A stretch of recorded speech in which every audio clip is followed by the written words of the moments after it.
हाय, तर स्वागत आहे तुमचं माझ्या मिनी ब्लॉगमध्ये. तर बघू शकता इकडं मस्त अशी आंघोळ करून झालेली आहे आणि मस्त मस्त असतं सोमवार म्हटलं की साडी घालायचं सगळ्यांना शुभ सोमवार. चला मस्त मस्त अशी आंघोळ वगैरे झाली, मस्त साडी वगैरे घातली, तर चला पुढची तयारी करूया. पहिलं पूजाशिवाय आपलं काही पान हालत नाही बाबा. पहिलं पूजा मंदिरात पण जायचं होतं. मस्त अशी घरातली पूजा केली आणि लगेच मंदिरामध्ये गेले. आमच्या इथं बघा इकडं मंदिर आहे, एवढी गर्दी होती, पण आपण पूजा करायला जायचं. मी दर सोमवारी जाते, असंच नाही की श्रावण सोमवारला जाते असं नाही. मी दर सोमवारी मंदिरात जाते आणि मस्त असं पूजा वगैरे केली मंदिरात. असं मंदिरात जरा वेगळंच वाटतं नाही का.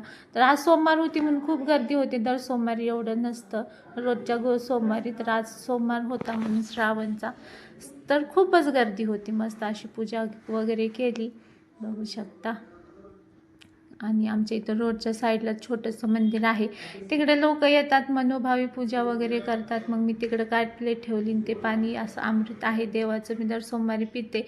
आणि घरी आली मस्त मस्त असं आजचा उपवासाचा मेन्यू होता ढोसे, मस्त वडे, साबुदाणा वडे होते. असे मस्त साबुदाणा वडे घेतले करायला, असे मस्त मस्त. बघा मला वडे फुटायची खूप भीती वाटते, पण तरी पण वडे खाऊच वाटतं.